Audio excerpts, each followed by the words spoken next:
All right. Hello, hello, hello. Should be live.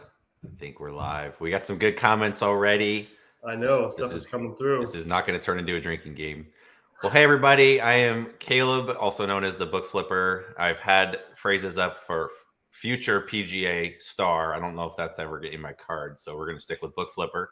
Got my just partner. We can just call him partner, Matthew, over here as Partner, well. that works. Our guests were asking us pre-interview here how long we've been together, and had to very clearly clarify that we are business partners.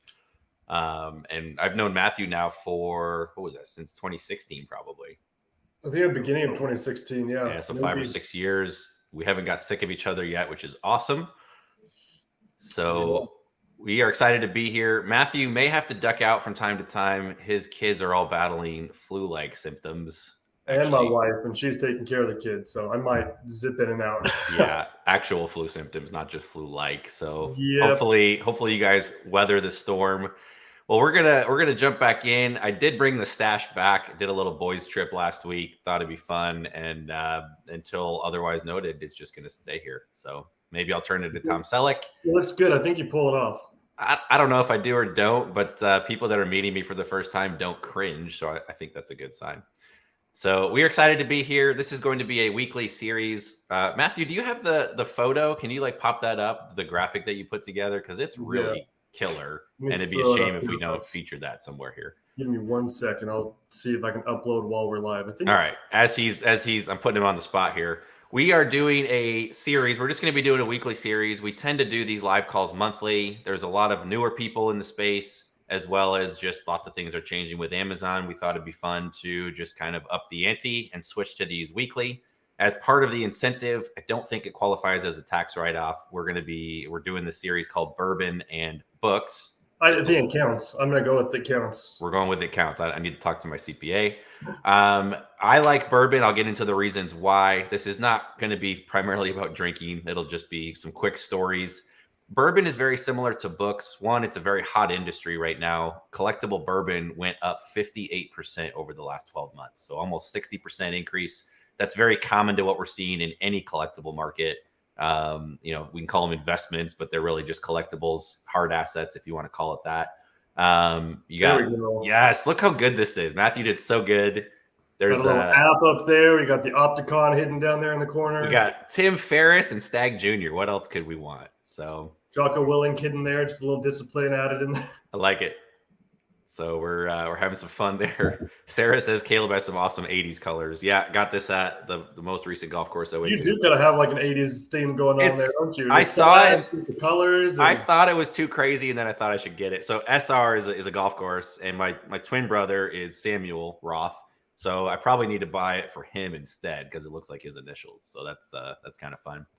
So why bourbon? Well, Matthew and I have kind of gotten into it, and we'd like to blame our developer. He's really the instigator, and we'd also like to blame COVID. So cheers to you, COVID, because everybody's drinking more often.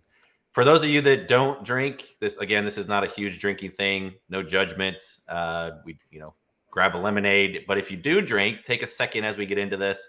Grab a beer. Grab your favorite bourbon, gin, wine. We don't really throw shade. You can get a White Claw. That's fine too.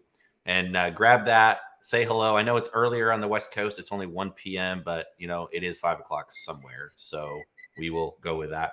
So why bourbon?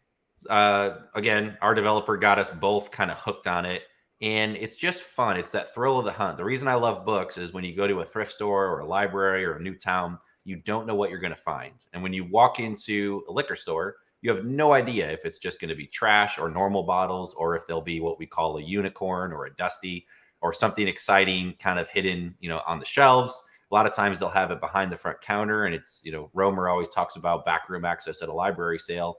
A lot of these stores have really good bottles, but they're reserved for their best customers or people they like. And so it's kind of that game of, you can't just walk in and say, hey, do you have any Blantons or Weller or whatever you're looking for? You have to walk in and build a friendship. So we're going to be kind of telling those stories. That's why I like it. I started collecting it. I didn't want my money sitting in the bank account, losing money to inflation. I didn't want it all in the stock market, which I think may be overvalued. We won't get into investing talks. And I thought it'd be fun to try and just collect something else outside of books. And bourbon is kind of where I gravitated to. So I've met some incredible people. I'll be sharing just brief stories about that. We'll share a brief story about some bourbon. But before we do that, let's bring on our special guest. So we're going to be interviewing, maybe not every week, we'll be interviewing some guests. David Chung is not able to join us today. He's traveling and he's in a certain part of the world, or the universe, actually, let's just be more broad, that doesn't have great internet connection. So David, if you watch this later, we miss you. We look forward to having you on hopefully next week. So cheers to you, David. So let's bring on our special guest. This is somebody, actually two somebodies, the Awesome Resellers. What's up, everybody?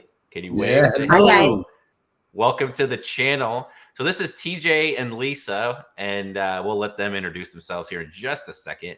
But I met them down in Miami. We've chatted over Facebook, email as well over the last couple months. They've been selling books for about 18 months now. They've had some pretty good results, and they've been able to scale up their empire, if you want to call it that, by just cherry picking. So yes, it's possible.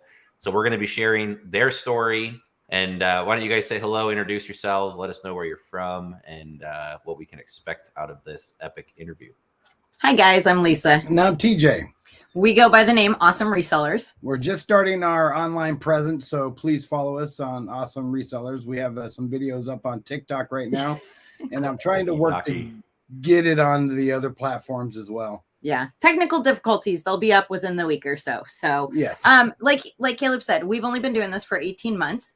And do you want to know, do we tell why we got into this or how this went? Sure. Let's get into the why, and then we'll kind of save some of the numbers and other questions for after we get past the bourbon phase. Okay.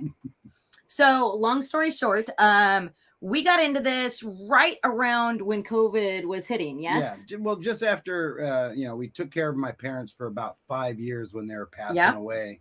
And then when they passed, we were like, we don't know what we're going to do next. We don't know where. Because we kind of during those 5 years gave up our careers and this was our full-time thing for 5 years. And then all of a sudden it was done and over, and we had to figure out, wow, where are we going to go and what do we want to do with our lives, basically. Oh, yeah. So that's how we started looking into side hustles and how to make extra money and stuff like that.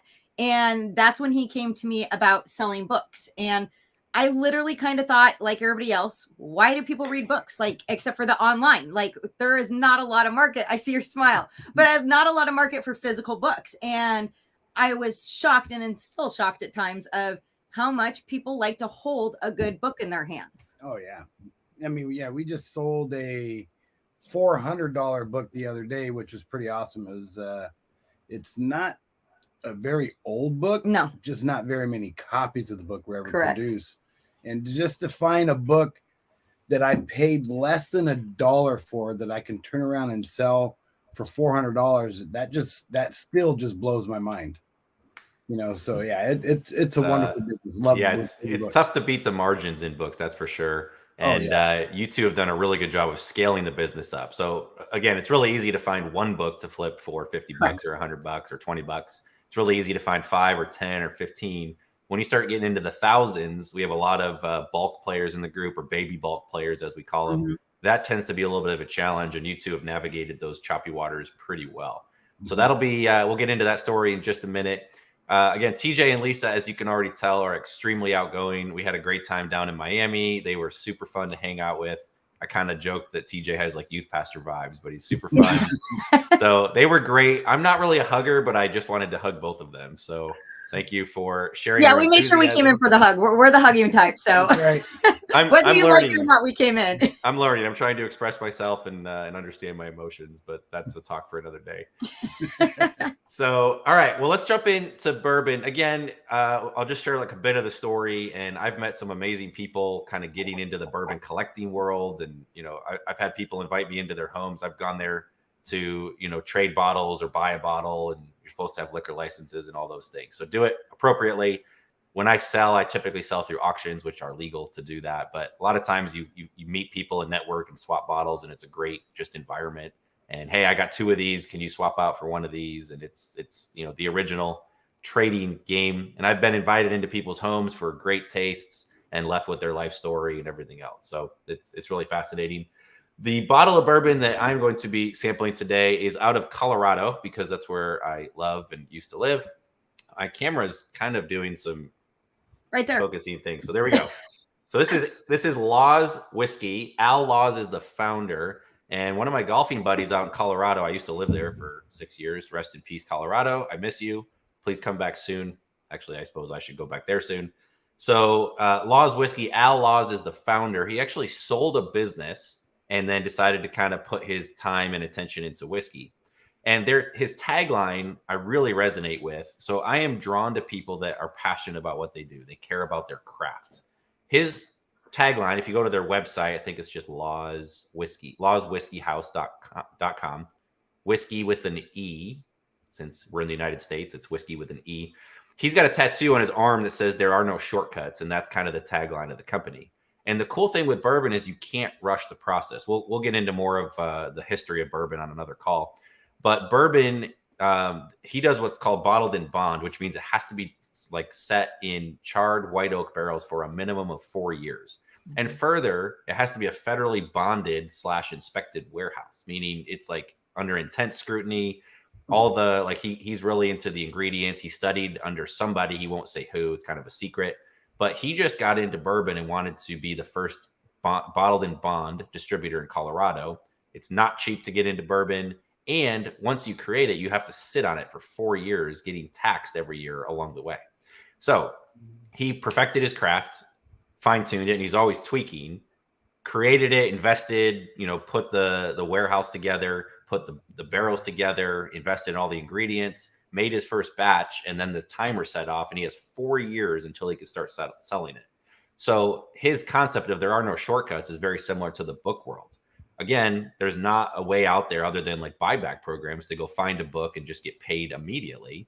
So what you end up doing is you have to buy inventory, list it, and then wait for it to sell. So you're making those investments today that pay off later. So there are some of their other taglines that really resonate with me. It's on their merch as well. It's craft over commodity, quality over quantity, and then whiskey above all. And bourbon is just a type of whiskey. So Al was a really cool guy. He actually toured us around his not that big actually, but his warehouse, showed us how they make it, how they barrel it, and then where they ship it off to for storage. And just a fascinating gentleman. He let us sample many of the things.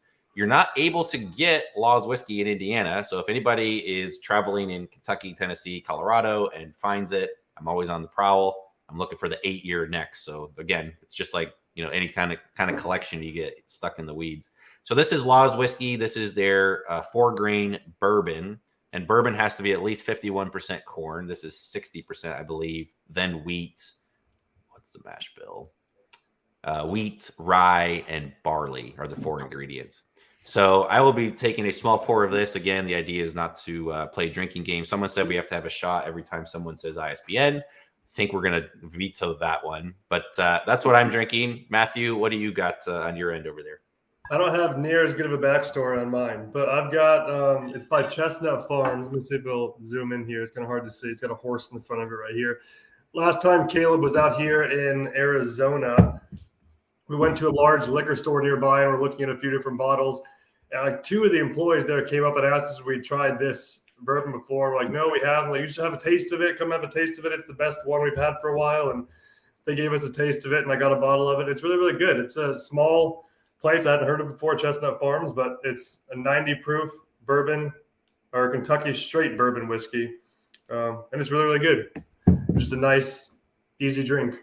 Sweet. And then TJ and Lisa, what are you partaking of today? Okay, we got Oregon Spirit Distillers. So since we're from the Northwest, we decided to feature one of the brands from up here. They're down in Bend, Oregon. And I kind of just like them. They're a newer distiller. They've only been around since 2009. But everything like this specific bottle, it is a 4-grain, kind of like yours. But the second primary is rye. So it definitely has a little bit different taste. It has a lot of heat on it when I first tasted it. So that was like the first thing I noticed. But they're really good. It's a really good bourbon. It's been aged for 4 years. And I like them because it's a family-owned business. Mm-hmm. And I don't know the story on this one, but he has all girls. And so his girls run the whole entire company. So each one takes there's a female distiller. Everything is ran by them. And I think that's pretty awesome. So we wanted to give them a little shout out and cred by drinking that one today. Well, sweet. So that's an Oregon Spirits out Yes, of Bend, it's Oregon. Spirit Distillers. What's the proof on it?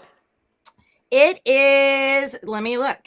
It is a 94 proof. Okay, Matthews was 90. I guess I win the battle. This is 100 proof. So bottled and bond is always 100 proof. So 50% alcohol for those that don't know what that means.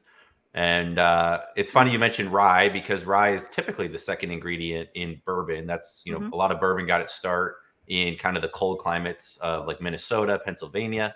And so rye was kind of a natural thing there. And then when Pappy Van Winkle, you might have heard of him, got his start, he decided that wheat, because he was in Kentucky, or wheat, as they say, wheat, he wanted that to be the number 2 ingredient. So this is actually a wheated bourbon, meaning corn number 1, wheat number 2. Okay. I tend to like those a bit better, although there is a time and a place for rye as well. So cheers, everybody. Cheers. We'll say cheers. And we'll move past the drinking and into the books. Well, I have a special blend myself. Oh my Let's hear it. This is a super hydration blend. Super hydration blend? It's called Red Dog. Oh is my gosh. Is it Gatorade and bourbon mixed together? Is it really? Monster Energy drink. No, minus the bourbon. He doesn't drink. So Yeah, I don't drink. I'm doing the drinking for him today. Junkman has a good comment. He says, I need more snob lingo, flavor and notes of cherry, and the tannins are light with a hint of odor of dog. I'm not a super taster, actually, so I'm not like super good. I just know what I like.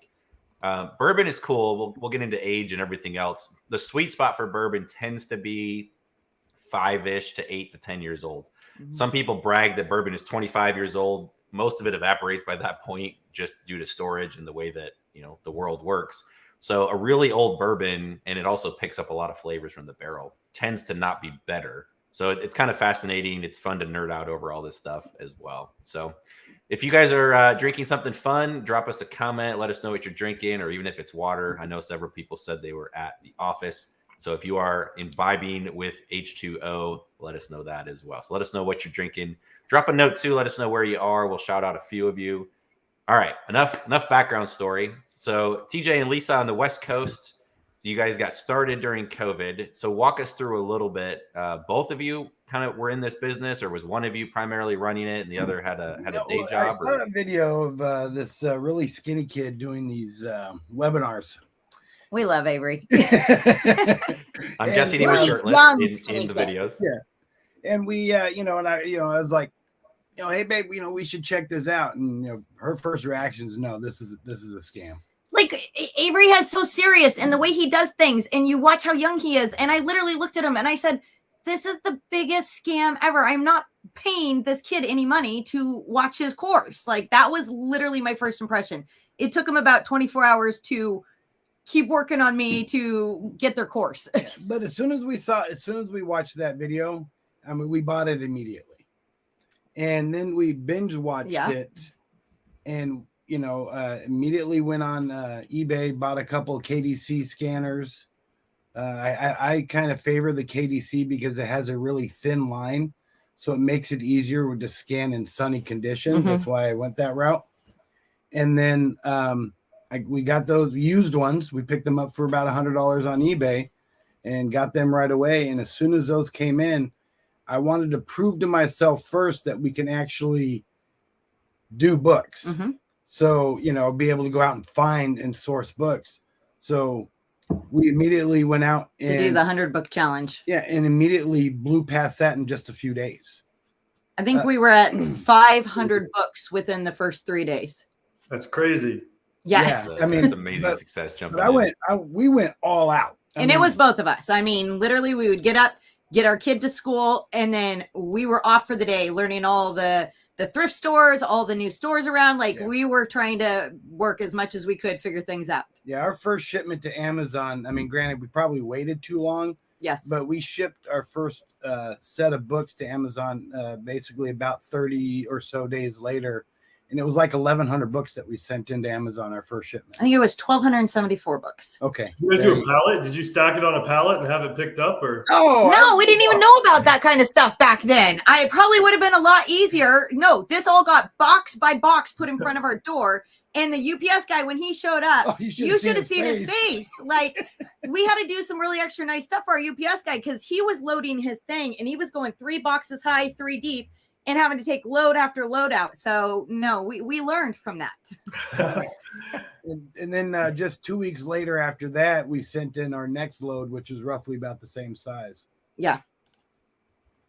So yeah, we had books all over this house in boxes.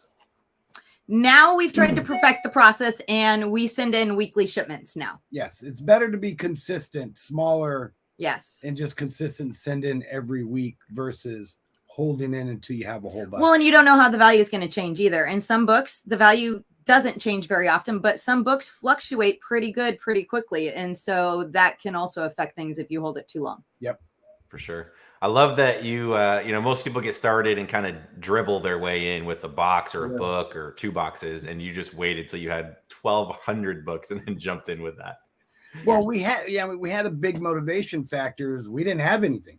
Yep. We had no money coming in, no source. We just lost my parents. We had to move fast. And so we did. We were moving as fast as we could to get this coming in. And I'm surprised because we kept hearing about when your first shipment hits Amazon, how that goes. Because there's, you know, that whole process of how long it takes for them to unbox it, make it active, stuff like that. Yeah, it takes a while. It does. We did notice that. So once they received our first shipment, our first book sale was within 3 days, which to us, that was awesome. And then we kind of had this little bit of like a week or 2 week gap because they hadn't gotten everything else done. And so that was like stressful and scary. And then all of a sudden the sales started rolling in. And that's when we kind of took a breath and said, whew, okay, like this is doable.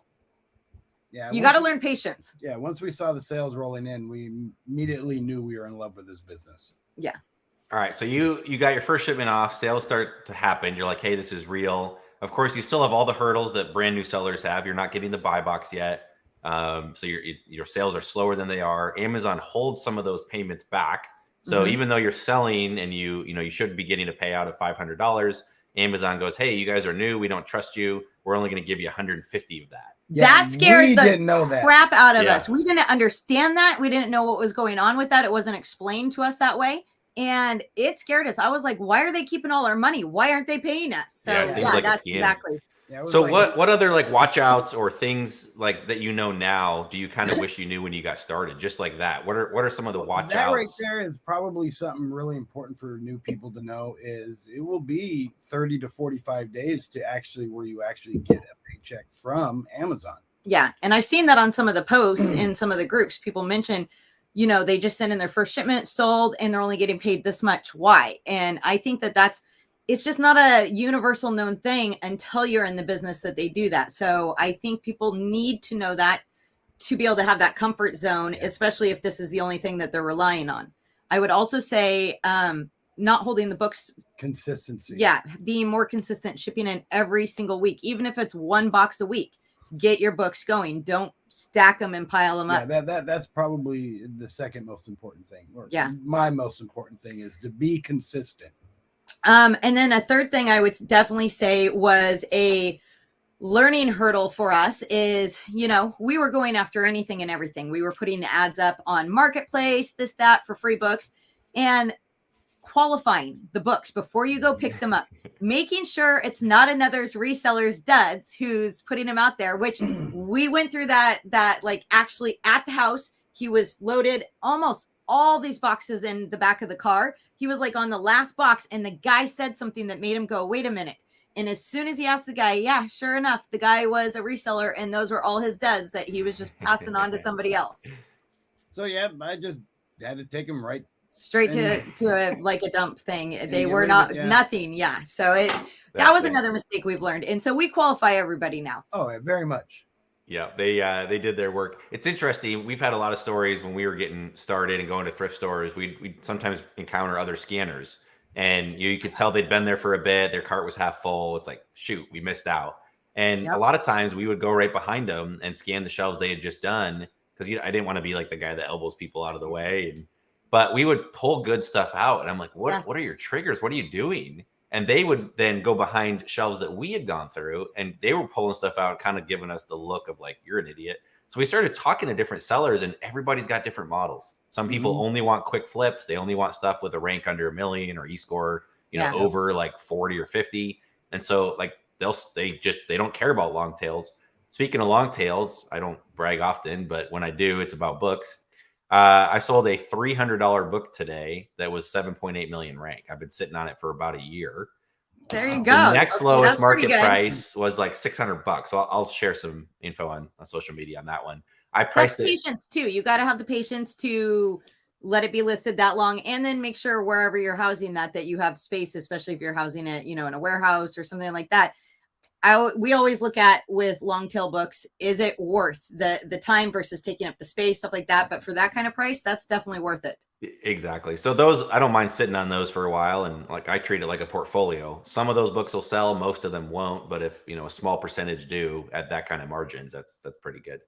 Well, let's kind of pause for a second. Let's take a couple questions. One, Mike is saying, hey, there's books behind you. Well, why are they not at an Amazon warehouse? So well, there's a couple different business models. When, I recommend everybody doing Amazon FBA because nothing's in your house. That's what I would prefer. I love it. But then there's FBM, and we started doing merchant fulfilled when Amazon did their big cuts and cut everybody's inventory back. So we started doing merchant fulfilled, and then we went beyond that, and we started doing books that are going to be that are doing better on eBay than they are on Amazon. These right here, currently, what you're seeing back here behind us are our eBay books. Yeah, so we have these shelves that we built. Our house is more like a warehouse because we don't have a warehouse currently. You're putting the house in warehouse. Yes. Yeah. So these are our eBay books, and then on the other sides of these shelves, because they're split in two, is our FBM books. Our merchant fulfilled. Yep. So and we just kind of pick and based off of, same thing, how our settings are set. What we're going to look at it, we're going to see what the rank is, what the sell-through rate is, and we really try to send in like you said, a specific stuff to Amazon warehouse. It has to be under, $1 million or whatever. It has to be a specific dollar value. And then if it's still worth it, the rest of it we'll keep here. So that's why you're seeing all these books behind us. And it makes a good backdrop. Makes a great backdrop. I'm still working with my spare chair right here, which is beautiful. And you need like the light that Avery uses. Avery uses this really cool light to illuminate himself. I've got one somewhere, a ring light, but I guess I've got like a Pomodoro timer, so I could do some fun stuff with that. But there you go. That's really all I got. Here, and I'll share. I'll share. He wants to show you something to keep an eye out for. Let's see it. Let's get a little pro tip. I will sit on this. I don't care how long it takes me to sell this. I'm patient. So I was at an estate sale. No, this one came from Salvation Army. Oh, in the bins. So they had a Gaylord, and I was talking to one of the workers. I was like, "Hey, do you got any more books in the back?" They were like, "We got these bins, but I can't let you back out there. But I'll wheel the Gaylord out." And I couldn't barely get in this thing, and I was already scanning the whole thing. But I found a complete set of the laws of success. The laws of success. And these are basically in brand new condition. Most of the time when you find these, you're going to find them beat up, faded. And they're always embroidered with somebody's name and stuff like that. So these are in like new condition, and they can sell in the upwards of $800 to $1,000. That's awesome. $800 to $1,000. Yeah. Yeah. But it gets even better. We actually found 2 sets of this. So this set is in like new condition. The second set we found from the same find is all 8, but it's one of the little bit more worn out sets. So it's going to go for $400 to $500 is what it's going for. Yeah, it's fantastic. So that's Napoleon Hill. Yes. Yeah. And it's a longer tail, so it's not something that's going to sell every day. Yep. And prices fluctuate with everything else, Yeah, that's fascinating. So their books not only make a great background, and they're doing some content. I'll plug their content for them because they said they're stumbling. They were looking a little embarrassed about the lack of content, but content's hard to put out. There's actually a gal I follow. If you guys know Emily Zuge on TikTok, she does like the crazy logo redesigns, and I don't know her. She's extremely sarcastic.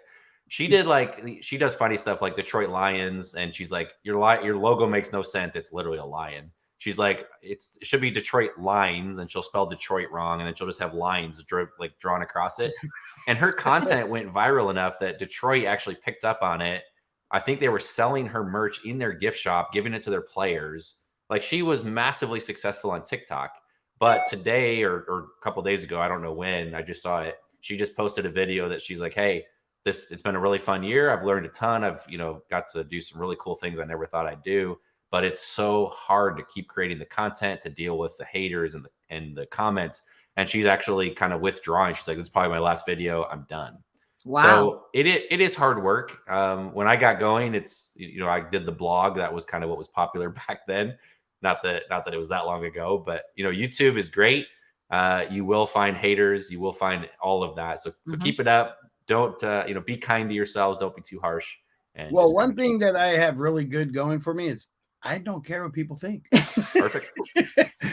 They either like me or you don't. That's okay. And basically, we just formatted that we're going to do our content from a beginner's point of view. Yeah. Us stumbling our way through this, showing our failures and our successes of what we're doing, both eBay and FBA or Amazon. So, we're keeping it pretty simple. We have a lot of content recorded, but we got to get it uploaded. So we're starting that process this week. And we're in the process of getting ready to move in 45 days. So, We're that's down to 40. difficult. Yeah. 40 days. Yeah.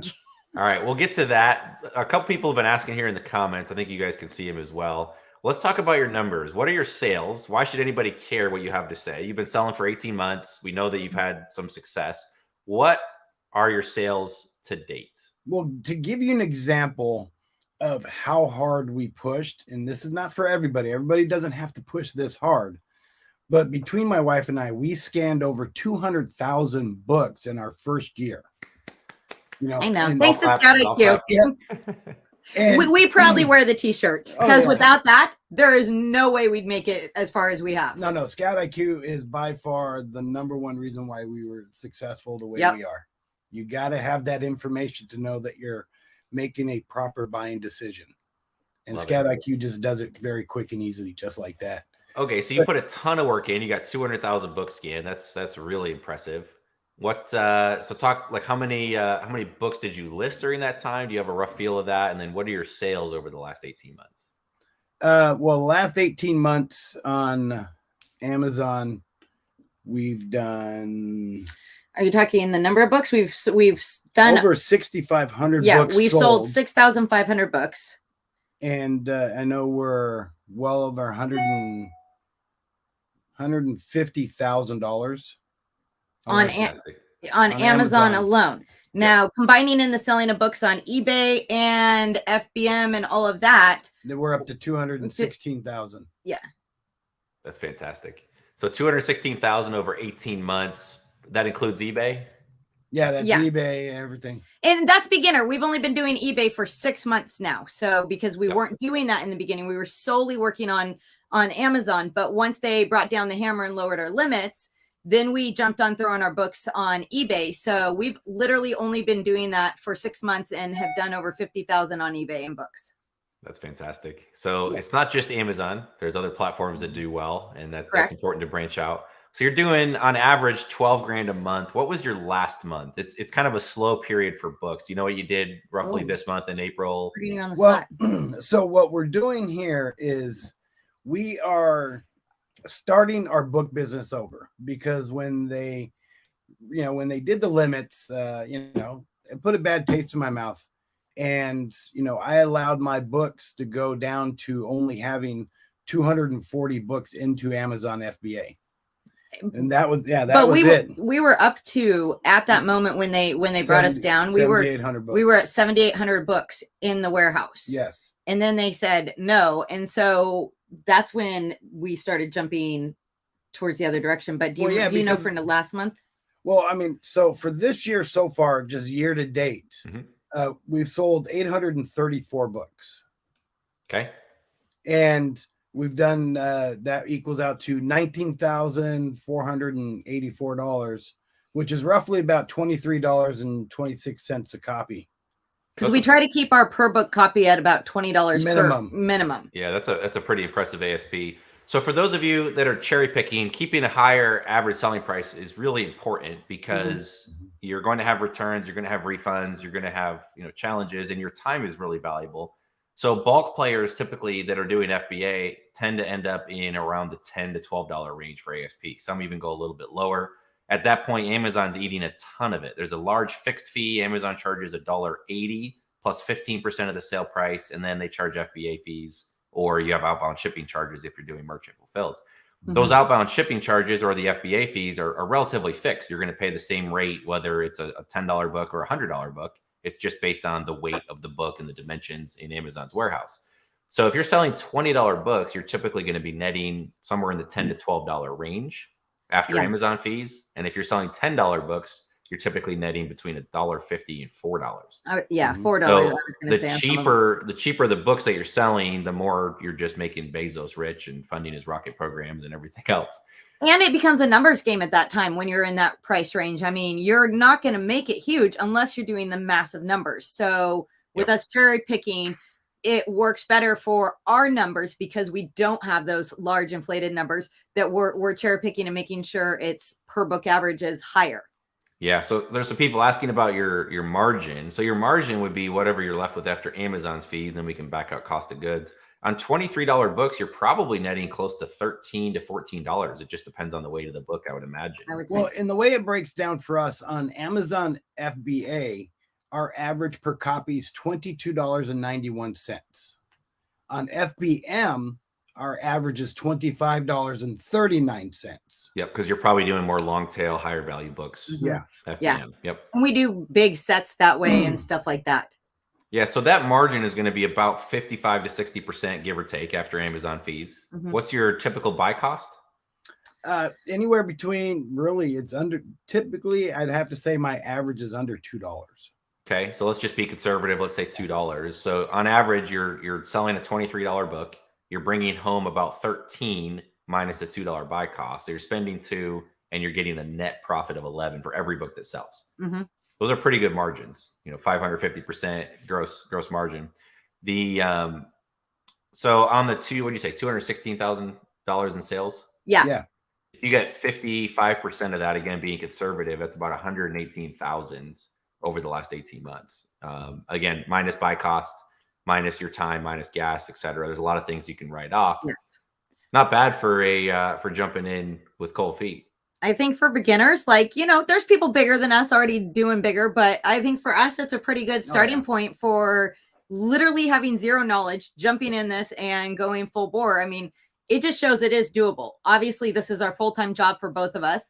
And I mean, it shows people if you really want to invest the time, effort, and there's multiple different ways you can go about doing this, but it is a doable thing. Yes, it is. Very much. We're definitely proof of that. The cool part, so TJ and Lisa were speakers in Miami, and it was fascinating because we had Amazon Lit was in the house, Scott Needham, which I think he said he was a top 10 Amazon seller at one point. So these guys and some of the other speakers are just doing crazy numbers. Like we're talking $3 to $4 million a month in sales on Amazon. They're mostly doing private label and wholesale, actually primarily wholesale.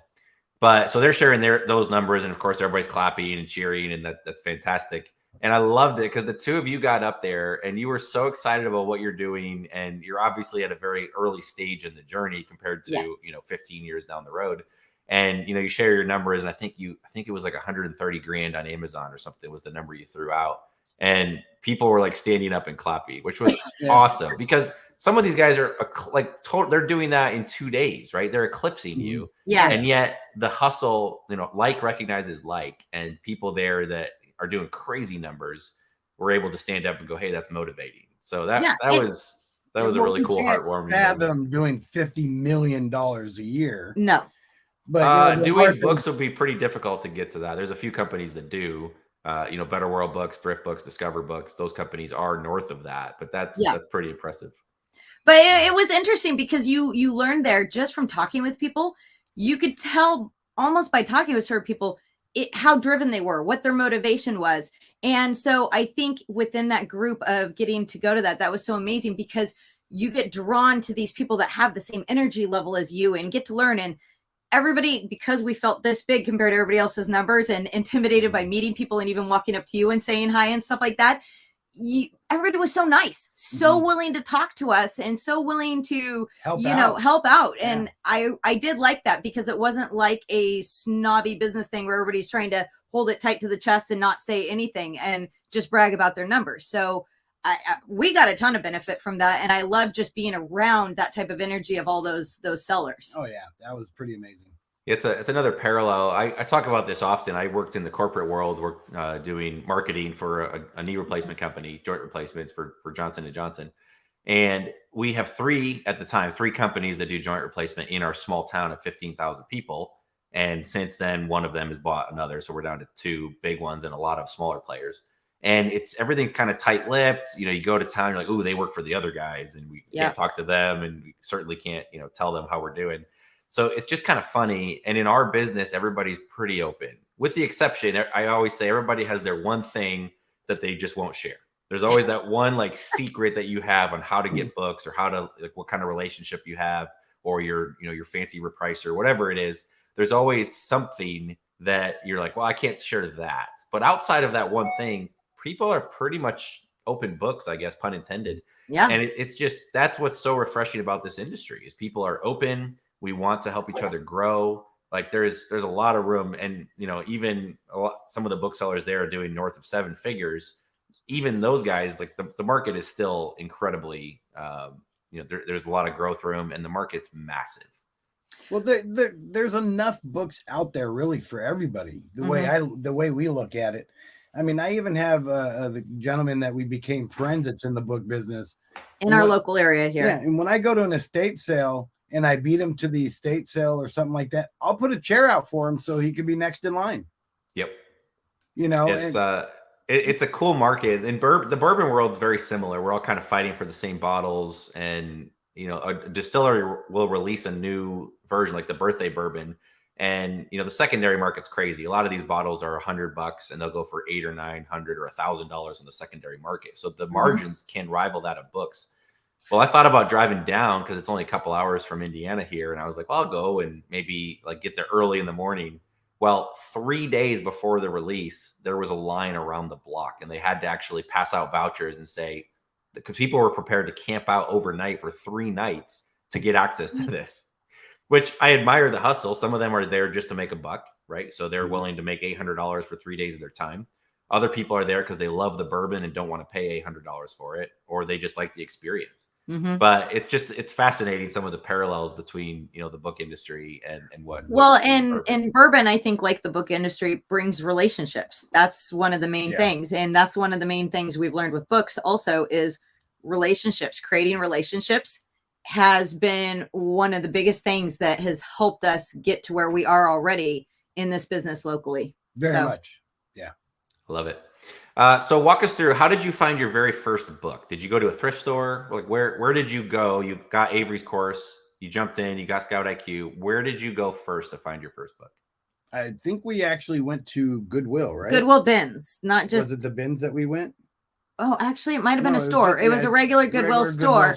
There's shelves, and we went in because we didn't know what we were doing. We scanned the whole store. And then we learned things like how to tell if a scanner had already been there. When they flip a book upside down and stick it out a little bit, and then they know where they stopped at. We learned that afterwards. But Goodwill was our very first place. Then we transferred to Goodwill bins because we have like 3 locations around us that does Goodwill bins. And that's a little bit more aggressive. A lot more work, a lot more standing around, and then work really hard and fast for a bin, and then standing around. But that helped get us started. And then literally from there, we just kind of started rolling. We would hit thrift stores once a week. We had a little route of hitting all the thrift stores. And we started learning about estate sales, which they kind of scared us off in the beginning because I just assumed estate sales was going to have way too high prices from what we were wanting to pay. And we found out it actually isn't always like that. So we started going to estate sales and then started creating relationships with some of the estate sale people to try to start getting early access to these type of things. And that's really helped. That's where things kind of really jumped when we started getting some of those phone calls. Yep. So were you nervous the first time you walked into a Goodwill? Were you concerned that somebody would see you scanning and ask what you're doing? Yeah. Yes. Oh, yeah. I mean, I went scanning because the worst case anybody's going to do is, yell at me. Yeah, but we've already established that you don't care what people think. Right. No, but I was doing the typical, like, hiding the book, pulling it out, trying to scan it. And every time somebody walked at me, I look at them. Like, I felt like I was doing something wrong in the beginning. And I don't know what, time or what actually broke that, but it goes away very quickly. And once I got past that, that's when my numbers started going up of how fast I could scan a store. And I would go in and I'd take the whole shelf and I'd pull it and tip it a little bit and have all the ISB sticking out. And I just go to town, and it doesn't matter who was around me. I'd have people start talking to me, ask questions. But I finally got past that barrier of feeling confident in what I was doing. Mm-hmm. Love it. Well, you said ISBN, so we have to drink. Oh, yeah. That's right. The most Lisa's ever scanned was she did 1,700 books in an hour. Yeah, you mentioned this at the Miami conference. I know, and you questioned it. That's impressive. But to be fair, you did a little bit of legwork first of all. So you laid the books out and had the ISBN show. This, so basically, it's like taking a shelf like this, right behind him, and I'll stick my hand. If I have to pull out a couple books, and I'll literally stick my hand behind the shelf. She slides it out. Yep, forward, and then I do a slight push with my hand to get them at a different little level. And then she just scans and pushes them back into the back of the shelf. Yep. Love it. So it literally takes me probably about 30 seconds to get a shelf set up. And then I can just go to down the whole row. And then it's the next shelf. Just mow through them. I love it. Yep. Yeah. So obviously database mode, you got to be able to do that to be able to go that fast. Yes. Mm-hmm. Love it. I have had it where I've messed up and it was in live or something. And all of a sudden I'm going down and it's not staying up with as fast as I was tinging things. And I learned that can get we talked about frustrating. getting like calluses on your scanning trigger finger just because you're touching that scanner. I love the Opticons. They're small, they're discreet, they're awesome, but they have 3 bumps on the trigger. And every time you push that, especially if your finger moves around a bit, you end up with like it can actually like eat into your finger a bit. I've had days where like my finger got raw because I was scanning so many books back in the beginning. Do you have it by you? Can I see what that looks like? I don't have it in front of me here. No, they're about the size of a 9-volt battery. You can look it up. OPN. I had the 2002. You can get the 2006 as well. You guys have the KDC 200s. And then what's really cool about this actually has a gel cover on it. Yep. So now I don't even have to worry about the little bumpiness on there. Ah, there you go. A little shock proof too. That's right. So that's where you went in first. Where you kind of get most of your books now without giving away most of your secrets. No, we don't mind at all. We get all of our books. Pause real quick. Romer's donating $2 to shoot. Oh, good job, Romer. I knew he was going to chime in about the mustache. I thought Romer was traveling. I didn't think he was going to join us today. These are 2 of your customers, Avery. We'll see if he jumps in. But $2 ain't going to get me to shave that. I'm pretty happy right now. So, no, I'll tell everybody where we get all of our books. We get all of our books from garage sales, estate sales, and Goodwill bins. And then personal relationships of where we get phone calls of people saying, hey, I got 1,000 books. Would you like to come take a look at them? And we've got ourselves in the short amount of time we've been doing this to where we actually get a good amount of those phone calls now. We actually just got one last week of a relationship we made a year ago and haven't heard from the guy. And the guy kept our thing. And he actually texted us and said, are you the book people? And yes, had us come back out and go through everything he had. So the relationships also have really, that's our if you were going to have a secret, that would be our secret weapon of where we get all our books, a lot of them from. And he's a reseller too. The guy is a reseller, but he just doesn't have value in books. He resells other things. Yeah. So talk to us through the relationship aspect. You said you left the thing. Did you get business cards created? How do you like let somebody know that you're a reseller? I just write down awesome book people. He literally does. He doesn't even put our names. He just puts awesome Lisa, sometimes, but he puts awesome book people and then he gives our number. But we're also the type that we kind of make an impression on people when we meet them. Yep. So a lot of times they do remember us, and then we'll just give them our phone numbers and they give us a call or a text or something like that. Yeah. So you 2 are obviously fairly outgoing. What would you give advice to somebody that's not as outgoing, that is saying, hey, I'm not that comfortable talking to people. I don't want to do that. Well, how do I leave my business card, or how do I make an impression, or how do I get someone to call me about that? It is just as simple as if you have a business card, and I know you can get them made for, you can get 500 of them for like $20 or something like that.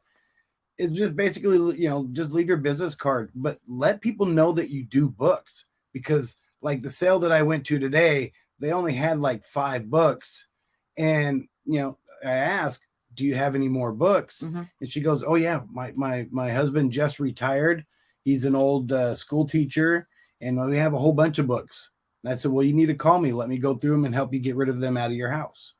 But it's just simple as just give them your business card. Say, hey, I buy lots of books. If there's anybody that you know, or if you have any more books, yeah, please just give me a call. You don't have to get into a whole lot of detail, because sometimes people will just go just off of, hey, this person buys books. If you don't have a business card, I've even done it where I'll, ask for their phone or ask if they can, real quick, if I can send them a quick text, and I'll put Lisa, the book person. And so that way they have it permanently in their contacts. But if you're shyer, you, which I was in the beginning, very uncomfortable, just like with scanning, walking up, trying to create these relationships. And you just have to simply ask, especially if it's an estate sale person, do you have a book person? If you ask them that question, you'll be amazed at the answer, and then what that can roll into. Well, no, I don't have a book person. What, do you guys specialize in books? So just asking a simple question has opened the doorway for us to be able to create some of those relationships. You will get no's. You will get people that say, no, I've had a book guy I've been using for 10 years. I call him for everything. That's great. You say thank you, and, you move on to the next. So I will say we probably got more no's than we've gotten yeses, but the yeses have turned out really positive for us. One of our best clients, actually, we do primarily consignment sales now. One of our best clients, we tried to pitch them several years ago. They said we already have a book guy, book girl, whatever. They already were good. About 2 years later, they went to their backup book person and had a deal with them for a year or two. And about 4 years after our first contact, they reached back out and said, hey, you mentioned a program. We'd like to learn more about it. And they've signed up with us, and it's been probably our number one source of books. That's so awesome. A lot of times it is a long game. And one of the taglines we say on our Book Flipper Facebook group is, this is not a get rich quick thing. It's not a get rich quick scheme. You got to put the work in.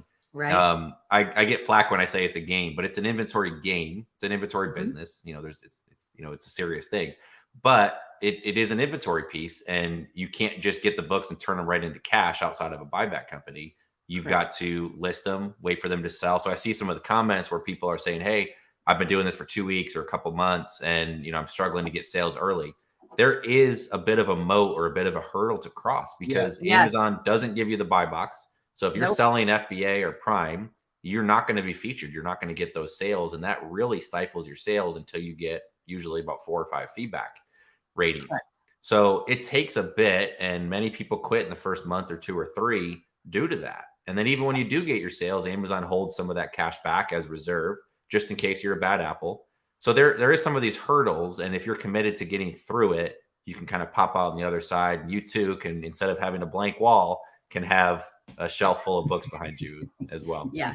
And it is a numbers game. It really is. It's like you said, it's a serious thing, but it's also a numbers game, because you will get to a point where, to make a certain percentage, you need to have so much shipped into Amazon. You have to have so many books listed. And so it is a numbers game. We have our own numbers that we strive for every single week to achieve so many books, to be shipping in so many every week. So it is a numbers game for everybody. And I think that number is based off of truly where you're at. Is this a part-time thing, or is this a full-time thing? Those numbers are going to change. I mean, if you're only looking for $500 an extra a month just to make your car payment, it's extremely easy to do that with just books. And that's just by going out 1 day a month. You can do that. Yeah. But I think if you're doing this more full-time, like a lot of us are trying to do, you got to figure out what is scalable for you. And I understand every city is different. Every neighborhood is different. And that's the thing you hear a lot from new people, it seems like, is, well, my town doesn't have a Goodwill outlet or this or that. There's always a stumbling block. We're about to move to a place that's going to have a lot less options out there for us. A lot. But it's a stumbling block. You either right then and there mentally choose to get around that, and how am I going to maneuver this and still make it with this? Or that becomes your wall that you hit, and then you end up falling out early. So it is a numbers game, and it is a waiting game to get past those, I would say 2 to 3 months. I mean, on our third month or fourth month is we actually hit $10,000. No. We hit $10,000. Our third month, with 45 days in. Oh, okay. There you go. Sorry, earlier. Yeah, no. Yeah, we crushed it. Yeah, it's fantastic. Spending in that kind of inventory, which really helps. So a few people are asking where you're located. I think we mentioned it earlier, but where are you located right now? We're located just outside of Portland, Oregon, and Vancouver, Washington. So just outside of Oregon, just cross the bridge. We're right there, right in Washington. Yep. And then you're moving to where? We're moving to Idaho. Perfect. And you're home of the blue field. Where I always think my TV is screwed up. So yep. So, all right. So I will give out a secret. Let's hear a secret. Okay. So most people won't do this. I don't mind sharing. That's why there's so much business. Okay. A secret source gave me 1,500 books because a lady was moving out of the country and she didn't want to take all 3,000 books with her. So she narrowed down to 1,500 books. And I'd have to say 90% of those books were good. That's how awesome it is. Contact people in your local area that does organizations. Like So, not organizations, organizing your house. Yep. Like the be organized and this and that. Call those, because when they're set to do a large estate or something like that, they don't handle it all themselves. They have a book person, they have this person. So getting your name on those kind of lists are another really good avenue. Yeah. So when they need to go into somebody's house and help them organize their house because they got too much stuff, well, they need to get rid of stuff. You want to be a contact who's that person that will come in and take those books off their hands, either for free or by purchasing them. So what kind of collection had a 90% yield? So she was an author. Yeah. She was a very well-off, lived in one of the big towers in downtown Portland, like in the penthouse area, and never invited up because, I wasn't that big, I guess. But they brought all the books down and they were older. So they all came in liquor boxes. So she either got them or they drank those boxes. I'm not sure. Well, probably drank them. That's why books and bourbon go so well. Right? Exactly. But yeah, literally, she wanted to get rid of half of her 3,000 collection because she didn't want to transfer that over the seas again. And she did not want them going to a disposal place. So she liked the idea of us taking them, knowing what we were going to do with them. Yeah. And she liked that idea. But her books, really, they were that good. They were a unique genre. They weren't just, there was nothing romance novel, anything like that. These were all real literature books. Some of them were first edition, signed, stuff like that. I mean, but 90%. It was probably our most positive find. We were very pleased to bring in that amount and have that many turning up good every single one. Yeah, that's why you're in the game. The longer you're in the game, there's a phrase in sports. It's like the harder I work, the luckier I get. It's the same thing. I guess we have to take a drink because we. Okay, I see that. Sorry. But there's this concept that the harder you work, the luckier you get. And the longer you're in the game and the more you get your name out there, the more those things tend to fall into your lap. And that's not just luck. That's a result of putting in all that effort along the way to get to that point. We had a guy one time call us and ask us, this is one of those you actually kind of have to go, can you say that again? He said that they were getting ready for a large estate sale. We knew who he was. We know his company around here. But he actually said he needed us to come in and clear books before the estate sale because they had so many books at this estate sale. Pick me. Yes. Thank you. Yeah. They literally had no room and I saw it once we showed up because I didn't know what to expect. Every single room, wall to wall. And then they had built walls down the middle of the room, both sides. It was like a full library in there, but they had other stuff to bring out. And so he said he wanted about half the books gone. And so we spent, I think it was like 6 hours at this place. Both of us just busting our butts scanning, and the whole entire garage. When we walked out in the garage, it was tables along with bookshelves and rows, and it was all manga, all manga. Oh my goodness! I mean, the whole entire garage. We saw the rest of the house, and then we stepped down the garage, and I mean, we're talking series and sets, and we still have some manga like right over. Oh, it's out of screenshot. Those are newer ones. Yeah, it was amazing of what, and so at that point. You just smile and say, okay. And even if it takes you 6 hours, you sweat it out and you go with the 6 hours scanning everything that they have. I love it. And all it takes is one phenomenal deal like that to make your year, honestly. Yeah. Yeah. So let's talk through a couple ways, like unique ways to get books. So everybody knows about thrift stores, library sales. The downside is anybody with one of these gadgets is your competition, because anybody with a smartphone can get Scout IQ, can get the Amazon Seller app, they use your phone camera. You don't even have to use a barcode scanner, and you're in business, right? So how do you compete? Well, you got to go further upstream. You got to get off the beaten path.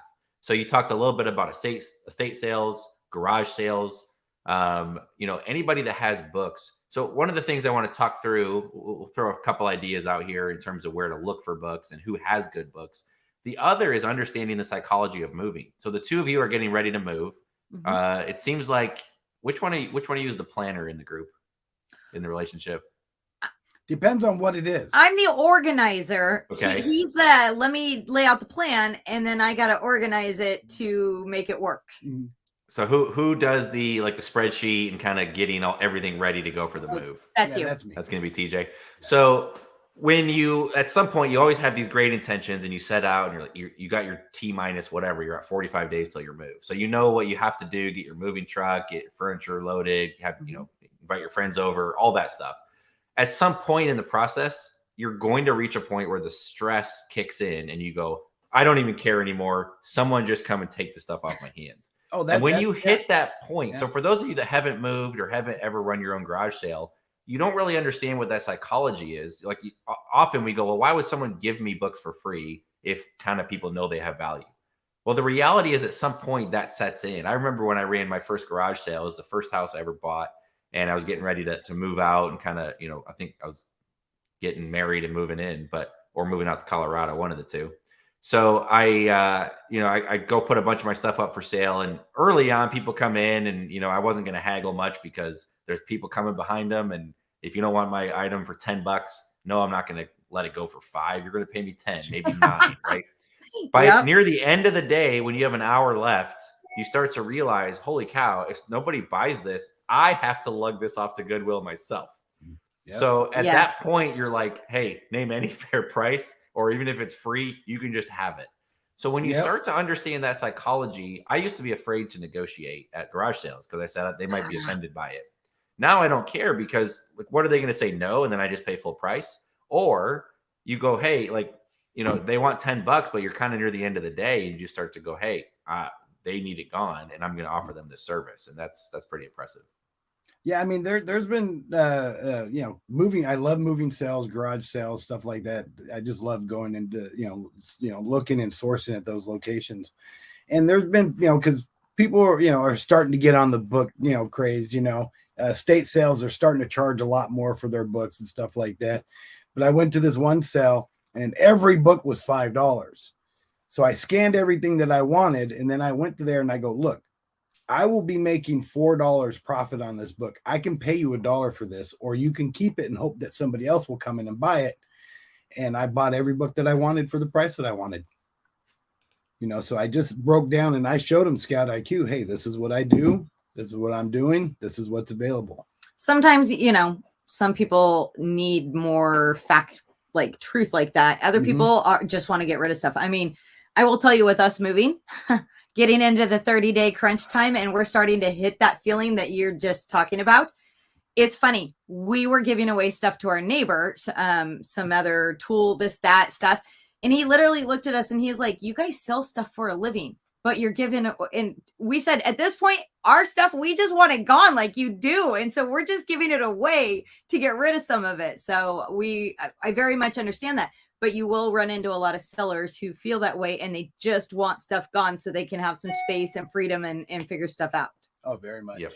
And again, it's not always about dollars. Sometimes it's dollars. Some people are motivated by money. Other people want the convenience or the headache to be gone. And if you can kind of lean into that, that's really good. So, okay. So people have mentioned college professors, of course, have access to really good books. I missed right when I moved back to Indiana, actually a good friend of mine, we go to church together. He was one of my college professors. They were downsizing their entire collection, and he had 10,000 books, and he's a science professor. So he has phenomenal books. A lot of it's dated. Some of it doesn't have value, but out of those 10,000, you're probably talking like 20 to 25% keep rate with some really good stuff in there.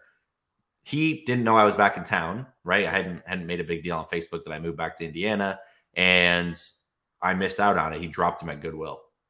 So that's a huge miss. And those things happen every single day. Someone's donating a big collection. Somebody's moving. Yep. Sometimes they end up in trash cans, Goodwill. You never know. So those are out there. And the more you network. So who else would have books? Let's just brainstorm that a bit.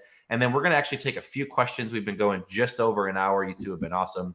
We will wrap this up here shortly. So if you do have questions for TJ and Lisa, or for Matthew, or for my mustache, you can actually ask those, and we'll try and get to as many of those as we can in a little rapid fire format. But so college professors obviously are going to have a bunch of books. Where else have you found good success in terms of people getting quality books? Yeah, so there's writers that will have their own book collection, and sometimes, they need to downsize. Auctions, like churches. Yeah.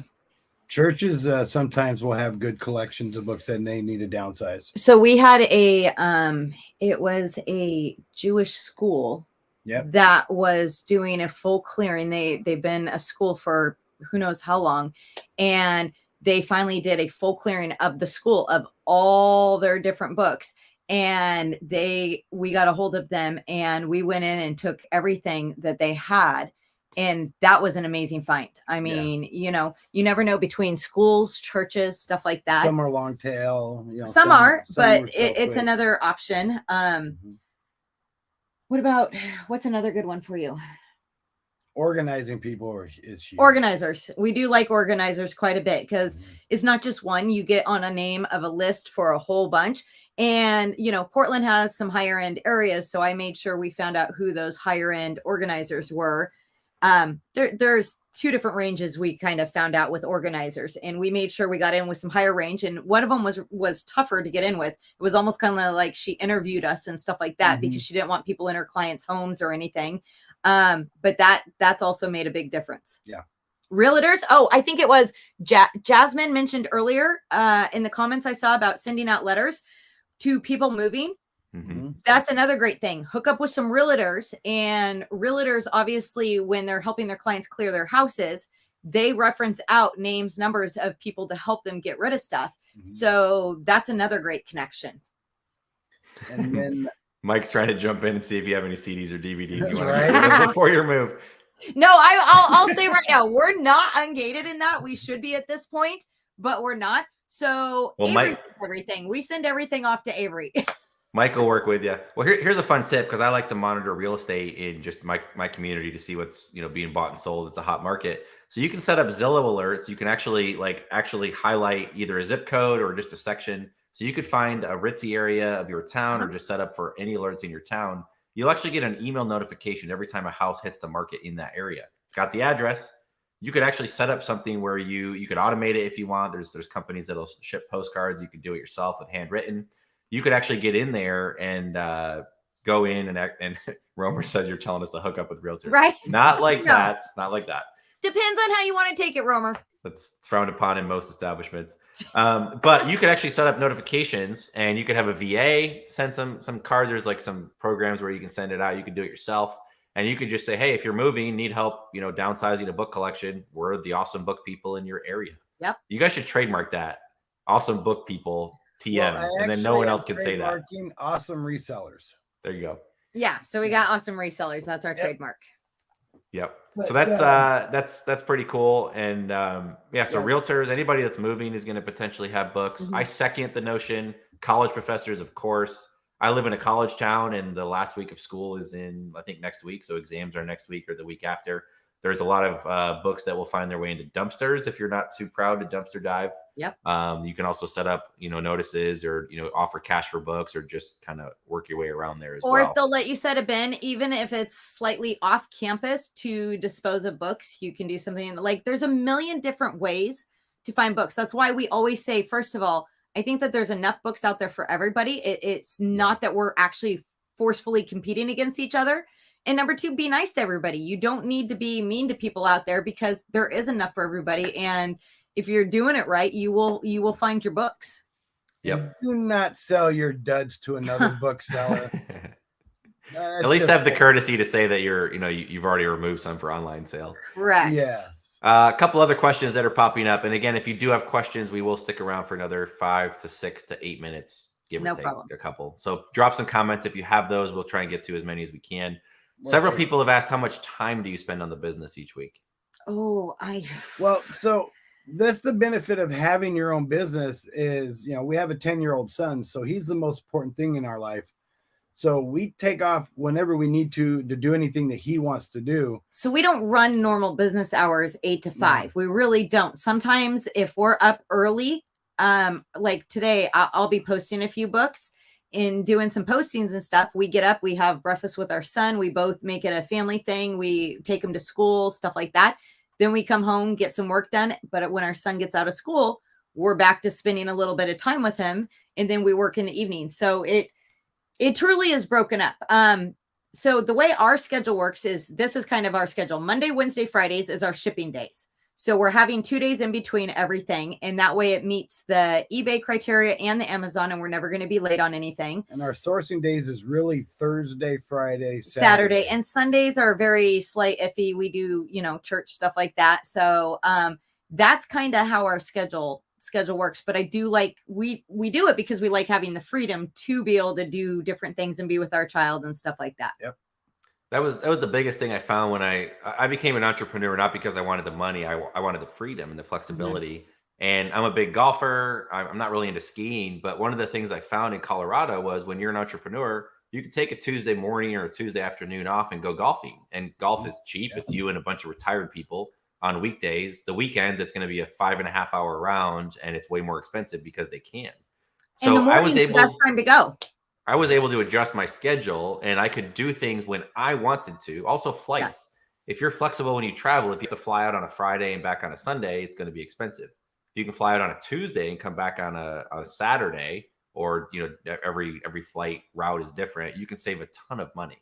So if your schedule is flexible, I don't mind working on a Sunday afternoon watching NFL games. That's not a big deal to me.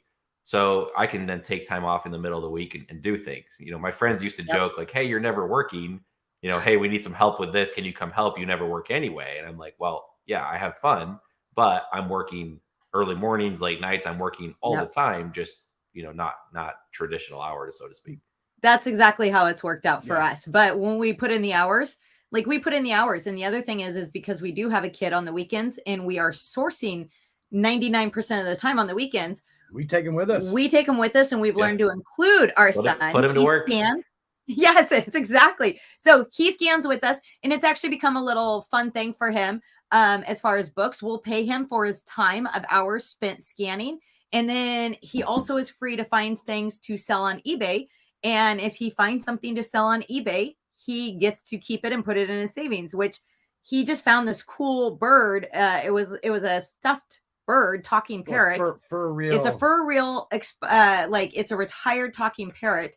And my kid found it, went right up. He has more, no fear at all at the age of 10. Walks up to the lady, asks her how much, and she quotes him $4. We let him spend his $4, and he came home. We did the research for him. Sells for $185. That's fantastic. Yeah. And so he's all excited because he gets to put that in his savings account as soon as it sells. So we've incorporated him into our business and not been like, well, we can't work on the weekends. It's a family thing for us. Yes. Yeah, someone says child labor there. Yeah. The important thing, though, is, and again, I always tell people, take action, just get started. Because once you learn the process of making money, you'll start to see that everywhere. Matthew and I joke, it's not even a joke at this point. You can make money doing anything. And I 100% believe that. I had a buddy today looking to hire him as an intern right now. He's in college and looking for a summer job and trying to just teach him business, because I wish someone took me under their wing when I was in college. And we're talking about what business looks like and what we do and what where he can add value. And he really wants to buy a drone. He's going on a road trip this summer. He's like, I don't know if I should justify the spend. And I was like, well, you can work with realtors, because a lot of times, especially on lake houses in the area, they want a nice photo that shows the house and the backyard and the lake and everything else. And you can get paid $100 to $150, sometimes more, to take a couple drone photos, because they don't want to spend the $800 on a drone. Yeah. So I'm like, it wouldn't be that hard for you to actually take the toy that you want to buy and actually find a way to make money, or at least pay for the toy. Yeah. And that's the way entrepreneurs think. Well, and that's what we did with our son. Our son, he wanted a 3D printer. And I wasn't going to fork out $500 for a 3D printer. So I talked to him, well, why don't we gather all your toys? You can have a garage sale. And we had bins of toys, from as he was growing up.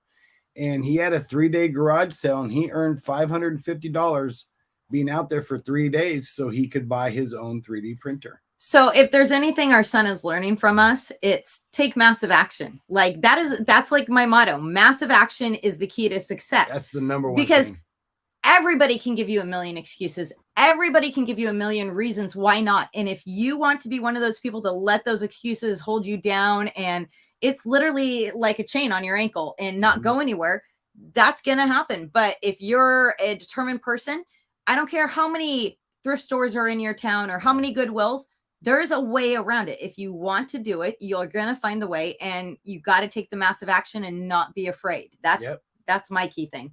Very true. I love it. A couple other questions. What repricer do you use? I use Reprice It, and I actually did not reprice any of my books for the first 6 months because I didn't know. I didn't know. What to We do. didn't know. But when I finally did, I did see an uptick in book sales. So I use Reprice. We use Reprice It. We use Exceller List to list our books. It just is simple. Much faster. Yeah, than trying to. I know Amazon has their selling app and stuff like that, but it's so slow. Yeah, there's a lot of efficiency at some point. Like you can use the free Amazon seller app to research inventory as well. You're just not getting the detailed inventory like eScore, sales metrics. It's not built for Bluetooth scanners, and there's no database. So correct. Can you, if you're absolutely hungry for success, can you find free tools? Sure, but there's ones that are worth it from an efficiency standpoint. And Scout IQ is one of them. Yeah, baby. I'm not even paying these guys to say this, so that's really good. Somebody on Facebook didn't log into the app, so I don't know who it is, but they said, can you tell us a little more about the program that'll be based on old books? That will be one of the future Bourbon and books. So I do want to know about that because we've started getting into so many old books. I was actually going to bring that up. I heard that you're going to be doing a show off of this. I really want to know about this also because there are a ton of old books out there that do have like this that have really good value. So I want to know more about that. Well, stay tuned. We'll be bringing on an expert in the collectible books field. It's something I've overlooked, and true classic book people don't really even look at anything with ISBNs anymore. They're looking for that Napoleon Hill set. They're specializing in eBay. Typically, that's where the buyers are. And I'm the new school guy. I just want a barcode scanner and an ISBN. I already finished my bourbon, so I can't drink anymore. You said it twice now, actually. But I'm new school. I want to find books that have have barcodes, and I treat them more like widgets. This is actually a buddy of mine, Dan, does like hard money loans, and we do a ton of business together. He's a really cool guy. We've done some Airbnbs. He sent me a book called Margin, and he put this giant sticker right on the book with like his company name, Muletown Lending or Muletown Funding. Muletown Funding. Did you tell him that's not a good idea? And it's one of those crazy stickers that doesn't come off very well. So when I'm done reading it, thanks for the book, Dan, I now have to figure out how to get rid of that sticker because I don't want to leave it on my shelf. I want to turn it back into a couple of dollars. So I digress. But I'm the new school kind of guy, and so we've got an old school guy that understands the collectible book market. You'll learn a ton. He offers a consignment program as well. So if you don't want to touch them, if you want convenience, he's got a program similar to restricted inventory as well. So Matthew, you want to bring up any other questions that popped up there, and we'll cut this thing short in about. I'm looking through some of these to make sure we haven't already covered them. We find a few here. I did see a while. I can't find the comment right now, but someone asked you guys how you choose what to sell on eBay versus what to sell on Amazon. I saw that a little while back. I think we don't really purposely look for eBay books. No. That more comes in quantity when we're getting large quantity loads without going through every single one. Yeah, or when we see a set like this one here. This is an Encyclopedia Britannica, but it's old. So when we come across stuff like that, it's a really good deal. Then that's when we'll kind of look it up on eBay to see what it's doing. But our main things that we look for Amazon is we look at the rank. We try to be 1 million and below. We look at the eScore compared to how many are listed. And then, of course, we're going to look at our profit range, which we do. Not everybody, but we have a specific profit range, knowing some of the other numbers that we want to hit to be able to make a good income. Yeah. I mean, eScore is probably the most important thing that I look at. Perfect. Someone else asked here, they said, what do you do with duds when you're picking up, I guess, like books from different places? If you're picking up all the books, what do you guys do with the duds that you're not able to sell? So what I don't do, they give them to other resellers. Have you back on Facebook? So what we don't do is we do not do estate sale pickups after the estate sale, because Mm-mm. I've already been there, scanned all the good books, took all the good books within the right price range.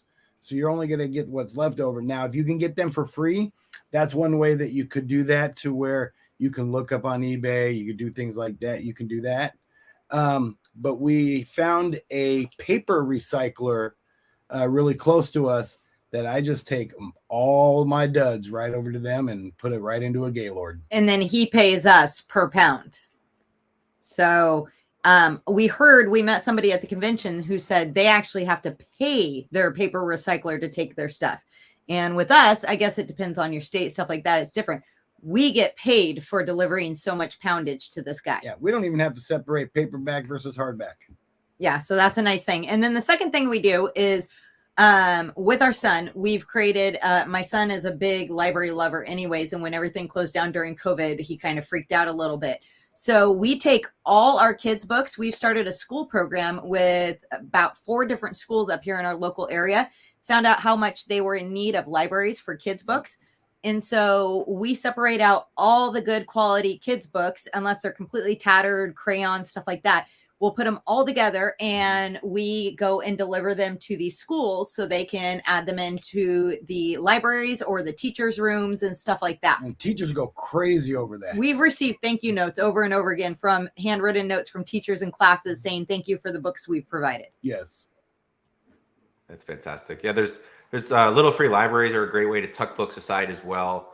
In Indiana here, we actually found a local bookstore just up the road, and the fellow's fantastic. He buys me sushi twice a year, maybe. I might need to ramp this up because we give him a lot of books. So any of the books that we can't use or that we kind of recycle from our own shelves that Sell Back Your Book or Ziffit don't want, we actually donate them to a local bookstore. He'll come pick them up. We'll say, hey. Yep. And so he's able to sell those locally. He has some other buyers in mind, and that's fine. I'm happy to get rid of them. I don't want to throw books away. It just feels wrong. And so I know that at least some of those books have a chance to get passed on to another reader. And heck, I get sushi out of the deal. So it's a great That's not bad. We'd take that deal. What I like about my recycler, he has it actually set up pretty good. They go on a big conveyor, they get dumped, they go on a big conveyor belt, and it goes to this one guy who does books. He literally sits up on a little bridge thing that I've seen, and he has his gloves and his headphones, and he has a scanner, and he's going through everything that comes across that conveyor belt. What he looks for, because they recycle a lot of Better World books there, right? That gets that truckloads. And what he looks for is he looks to put sets together, and he grabs everything that's going to go to buy back your books or any of those ones like that. And that's actually where he's been making a lot of his money from. That's fantastic. Leslie says, thanks for all your content. What does the gray bar in Scout IQ mean? What does it mean if the item isn't found? So if you scan a barcode, I'm not going to say the is-been word because I don't want to drink anymore. If you scan a barcode that doesn't exist on Amazon, it may say not found. If you scan a UPC, in some cases, if you don't have live mode, it may not show up as well. The gray bar just simply means it's not a book, so you don't have triggers set up for it. Like we do have triggers for CDs, DVDs, video. You can set those up. If you didn't set those up, you might see gray. And if there's no trigger that meets that range, let's say you don't have a trigger set up for e-scores under 5, instead of triggering yes or no, it just shows gray. It just means no decision. So you may need to sometimes tweak. up top, I noticed it says like I've scanned actually a children's book because it has an accessory attached. And in the gray bar, it says toys. So it'll tell you what category. Yeah. So non-books, sometimes non-English books, and sometimes just if you don't have triggers set up or if you edited your triggers and messed something up, that can get there as well. Somebody says, I have books with little profit FBM, so merchant fulfilled. Can I send these low profit books to Amazon to sell FBA? Will they bring less profit or similar profit? It just depends on the book or the item. Some items have a prime bump and you can definitely make money FBA when you can't merchant fulfilled. Some you can't. The prices are very similar, and so you're kind of locked out that way. So do your research both ways. You can tap on the profit calculator on Scout IQ and see that. Someone says, I just started FBM a couple months ago. It's going great. What ways do you recommend storing books at home? You two have your books behind you. So how do you track these? Well, we actually have a video that we are posting about how we made these. So I went and got these bookshelves from Costco. At the time, they were only $100. I think, now with inflation, they're probably up to 120, 130. But they're supposed to hold 1,000 pounds per shelf. But the casters that come with them don't hold that much weight. I No. found that out very quickly. So I actually had to make my own dollies that actually will hold it. So they're on wheels. So I get to roll these around, which is really great. It's still heavy. But then you use the box, the actual, because, you know, we were quick and cheap at the time. So we sliced up the actual box that the roller came in, that everything came in. And I use that for the backgrounds and on the sides. And the bottom, so you don't have any dents in your books and stuff like that. So we actually have double-sided shelves that we built with these little dividers in here. And as I throw my books around, Yeah. and what I do is I just made it easy. I know some people use the printer tags and print out their little tags, but we found that they're too lightweight and they can easily blow and fall out of your books. So I just got cards and I just made this side shelf the C and I just number them. So when it sells, I know exactly where they're at to grab them. It's extremely simple. Yeah. So we have A through F on our different racks, and those are all our merchant fulfilled books. Yeah. And then everything on the upper half is our eBay books that we list. Mm-hmm. Does that Love it. answer? Yes. Yeah. How do you? So do you have like shelf 1, 2, you know, So row yes. A, B, C? How do you track that down? Yeah. So what we did is I just have, a C. And So I this went A whole through shelf F. is C. Perfect. The other side is B. So we technically in our house, A, B, C, Yeah. D. This would be D, C, and D on this shelf. so we have all the way through F. So we have enough racks. We have A through F, and we just fill them all the way we want. And then we use a specific shelf for all the eBay stuff. So the merchant fulfilled has the cards. The eBay does not. Perfect. Does that make sense? Yep. Okay. Romer has a question for you, Matthew. He says, "Are you still waking up at 4 a.m.?" Not currently, actually. So I actually switched up my schedule. It's probably like 3 months ago now. Joy, my wife, wanted to start working out together. We used to do that before we had kids. But the only time we can do that together is at nighttime after they go to sleep. And so we've started working out together every night, which I normally do early in the morning. That's why I was getting up at 4 a.m. for the longest time. So we've been staying up a lot later, working out together, which has been fun. And so my bedtime went from like 8:30, 9 o'clock to now like 11 o'clock, 11:30 at night. And so, no, I've completely switched recently, but I might go back one day to waking up early again. But it's been a nice change of pace to have that time together that we used to have that we didn't for a while. So it's much more productive to work out together than to sit in front of Netflix just watching something. So it's been fun to kind of have that change of pace for a little bit. That's awesome. Caleb, what's your morning routine? Do you get up extra early, or what's your morning routine? Depends on how much bourbon I had the night before. I don't sleep in. I rarely sleep in past like 7:30, 8 o'clock. So I feel like a slacker compared to Matthew. It works out well because I'm 3 hours off of him right now. So if he's getting up at 5 and I'm getting up at 7, it kind of feels like we're starting off the day together. I'm not a huge routine guy. I probably should implement more, but a lot of times if I'm in a healthy place, I will actually the night before I'll lay out like what are the 3 things I want to accomplish tomorrow, and then I'll kind of go to sleep. And sometimes your subconscious tends to help solve those problems. But it also, when you wake up, I tend to play defense. I open my email, I look at who's reaching out, what fires there are to put out, any software glitches, any of our clients for consignment, any warehouse issues. So a lot of times I end up playing defense, and kind of blocking my days has been really, really helpful. So a great book, and I've talked about it before, but The One Thing by the real estate fellow, Gary Keller wrote Gary it. Keller, yeah. So he advocates blocking out half your day to play offense. So what is the biggest thing you can do? What's the most leveraged thing you can do with your time? For me, that might be kind of setting up systems in my warehouse. It might be finding new clients. It might be adding features to Scout IQ. And so adding those, like spending half my day and kind of turning off my phone, turning off the distractions is extremely helpful. But in terms of morning, I get up, I usually eat breakfast right away. I'm hungry. I get a couple cups of coffee in my system, and I'll usually kind of check and make sure my world didn't fall apart before jumping into work for the day. Well, I think morning routines are good. I think you notice a lot of ambitious, successful people, they start off early. It doesn't, I mean, some go to bed early, but some actually just go off of very little sleep like we do. But having a good morning routine is a great way to get it started. And having to, like you said, set down your electronic, shut it off for a little bit, because that's our biggest, like, I think during a time is things like this. You can get sucked into things. So as long as you turn it off, have some goals for what you want to achieve that day. Like that's kind of how we process things. And then we just power through it. It definitely helps you stay on the right track. Because if you spend half your morning doing nothing, this, that, not even thinking about work, and then all of a sudden you decide to dive into work, well, your body and mindset's in a different mindset now, and it's not going to be as easy to get as much work done. So yeah, we're in bed usually by midnight and wake up about 7. 6. Well, 6:30. Yeah, I get up around 6. He gets up around 7. Yep. That's I get about 6-7 hours of sleep a night. I do try and measure. So I wear Whoop, and it measures my heart rate and my recovery and strain and all that kind of stuff. That's been super helpful. It's really big in the golf space. I thought that's what you named your mustache was Whoop. Whoop, whoop, whoop. Nope.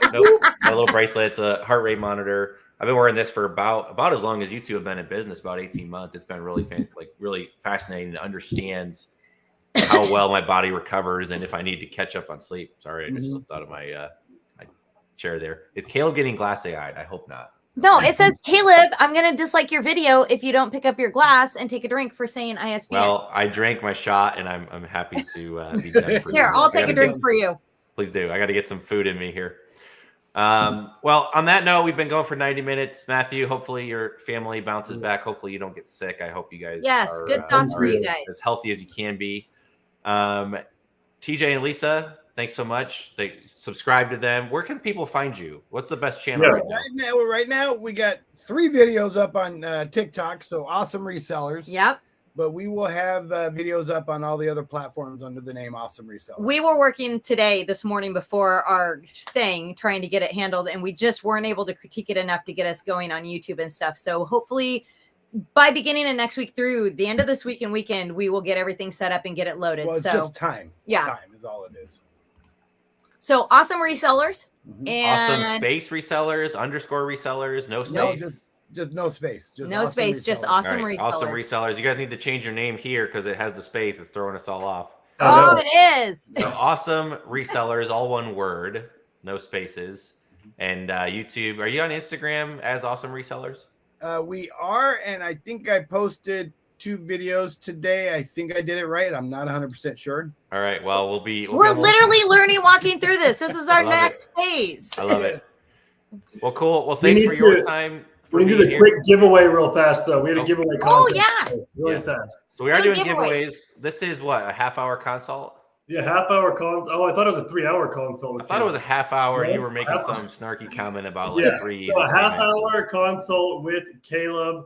The way I did this is the same as last time. Everyone that put on a comment telling us a different topic or a speaker they'd like on this new series we're doing was entered in there. I think between the Scout IQ page and the Book Flipper page, we had something like 70, 80 different comments to go through. So I threw that in the randomizer.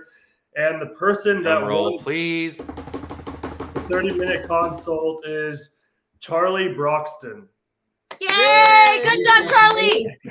You know how encouraging they are.